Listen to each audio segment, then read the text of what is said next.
Hi, good morning to everyone. In previous session, we discussed regarding the stresses in thin spherical shells. Okay, now we are going to discuss about stresses and strains developed in thick cylindrical shells. Okay, first of all, you have to know what is thick and what is thin cylinder. Okay, what is the difference between thin and thick? Whenever the ratio of thickness to the internal diameter is more than 1 by 20 of its cylindrical internal diameter, then it is known as thick cylinders. Less than the 1 by 20 of its internal diameter, it is known as thin cylindrical shells. Okay. Next, a hoop stress in case of thick cylinder will not be uniform across the thickness. Okay, the hoop stress is not same or uniform in case of thick cylindrical shells. As in case of thin cylindrical shells, the hoop stress is uniform throughout along its length and diameter. Okay, because in thick cylindrical shells the thickness is more. Due to this, what happened? The pressure at inside and outside will be changed. Okay. Next, actually the hoop stress will vary from a maximum value at the inner circumference to a minimum value at outer circumference. That means at inner surface the hoop stress is more or maximum, at outer surface the stress is minimum. Okay, due to the application of internal fluid pressure. Okay, it is the cross section of a thick cylindrical shell having internal diameter and external diameter. Let us consider where R2 is equals to internal radius or inside radius of a thick cylindrical shell, and R1 is the outside radius of a thick cylindrical shell. Okay, it is the side view. In this side view, we considered one elemental ring. Okay, that is, consider an elemental ring of the cylinder, radius x observed here in this diagram. At the x radius we consider the one elemental ring.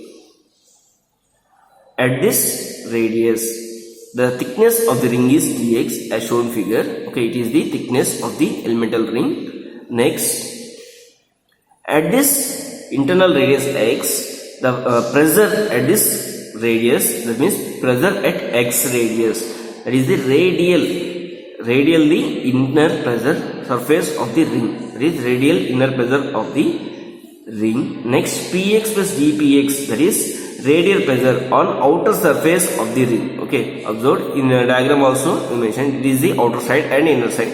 Here inside will be gives the tensile stress, outside will give the compressive stress. Okay, that why we mentioned that is radial pressure on the outer surface is nothing but compressive. Radial pressure at inside of the ring is the tensile. Okay.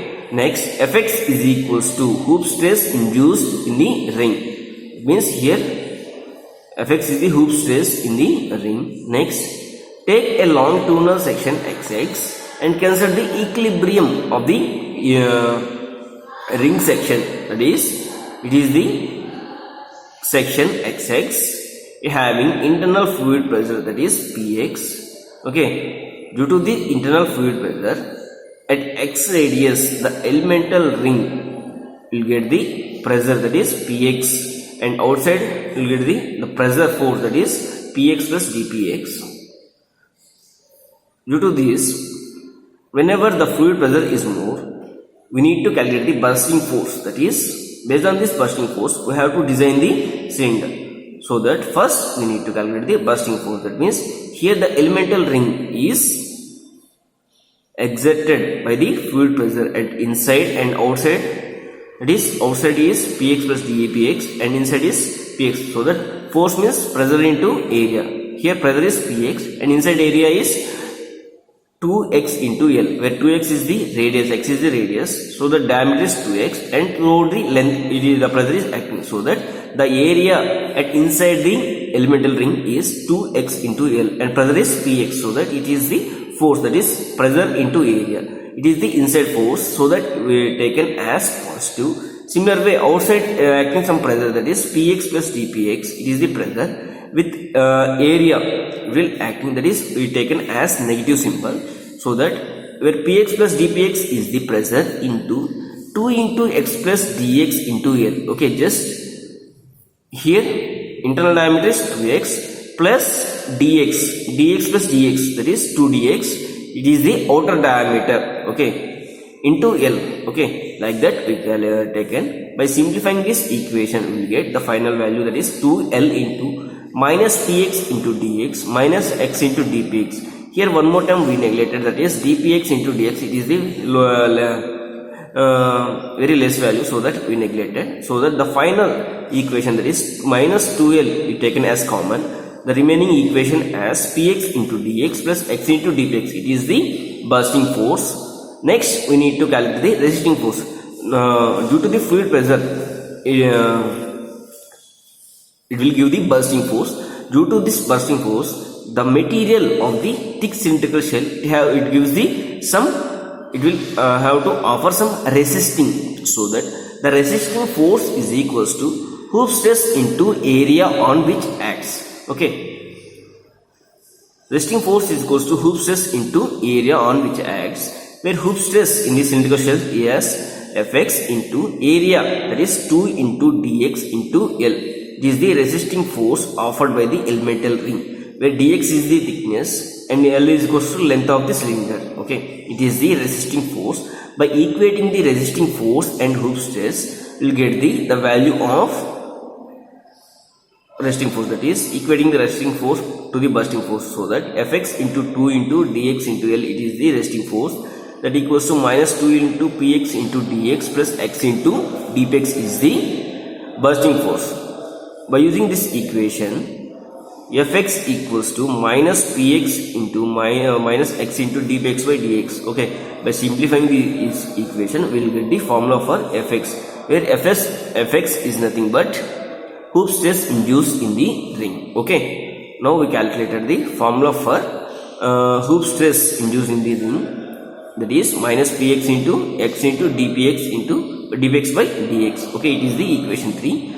Next, the longitudinal strain at any point in the section is constant and is independent of the radius. That means the strain at any point in the cylinder is constant, so that this means that cross section remain plane after straining, and this is the true for all sections, so that removed for any end fixing. Okay, as longitudinal strain is constant, hence what happened, the longitudinal stress also constant, so that F2 is equals to longitudinal stress, so that F2 also constant at any point in the cylindrical shells, so that hence at any point at a distance x from the center, the three principal stresses are acting. They are the radial compressive stress px, next the hoop stress, that is tensile stress Fx, next the longitudinal tensile stress. Now we need to calculate these three stresses. Okay, so that the longitudinal strain at any point in the cylindrical shells is given by E2 is equals to, where in which direction we are going to calculate this strain. In that direction the stress is positive, that is F2 by E, minus the remaining directions having the radial pressure, that is Fx by Me plus Px by Me. Okay, that equals to, from this equation, F2 by E minus Fx by Me plus Px by Me is equals to constant. Okay, because here the longitudinal strain constant. In this equation, capital Young's modulus and Poisson's ratio and F2 is also constant. The remaining terms, that is Fx minus Px is equals to constant. So that Fx minus 2a, Fx minus Px equals to constant. The constant term we taken as 2a. Okay, in place of constant we taken the term, that is 2a, so that Fx equals to Px plus 2a. Okay, by equating the two values of Fx given by equation 3 and 4, equation 3 is Fx equals to minus Px minus x into dpx by dx. In equation 4, Fx equals to Px plus 2a, so that by equating the equation 3 and 4, we will get the value, that is Px plus 2a is equals to minus Px minus dx minus x into dpx by dx. So that in this equation we taken positive terms in one side, so that x into dx dpx by dx, that equals to minus px minus 2a. So that here px and px is same term, so that minus 2px minus 2a. Okay, so that dpx by dx is equals to what happened? X is divided by for all terms in the right side, so that minus px by x minus 2a by x, so that x is common, so that minus 2 into px plus a by x. From this we taken the terms further, that is dpx by px plus a minus 2 dx by x.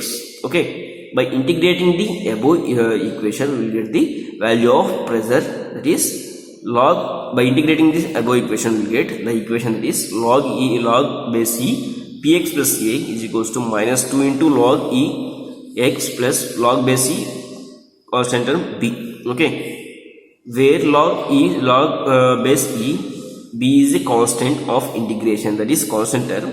Okay, the formula case we taken this term, so that log suffix e px plus a is equals to minus e, so that whenever that multiple term is going into the x term, it will be square, so that log e x square plus log e b. From this equation, log a plus log b is equals to log a by b, so that log e b by log a minus b, so that log a by b, that is b by x square, so that px plus a is equals to b by x square, px equals to b by x square minus a. Okay, by substituting the value of px in equation 4, we'll get the value of fx is b by x square plus a. It is the equation 2. Okay, these equation 1 and 2 are known as Lamb's equation. By simplifying this, by calculating the constant terms a and b in this equation, we'll get the values of px and fx. Here px is the radial pressure and fx is the hoop stress. Okay, we can calculate the both pressures. The equation 1 gives the radial pressure, that is px, and equation 2 gives the hoop stress, that means fx.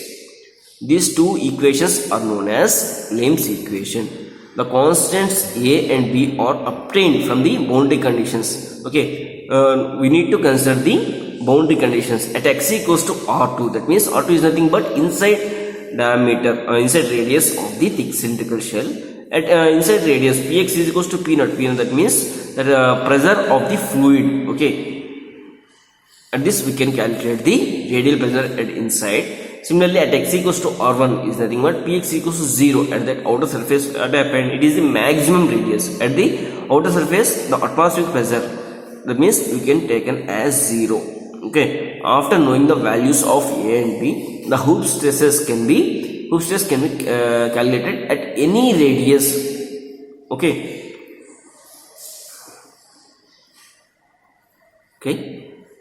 Next class we will solve the one problem regarding the stresses and strains in a thick cylindrical shells. Okay, thanks for watching.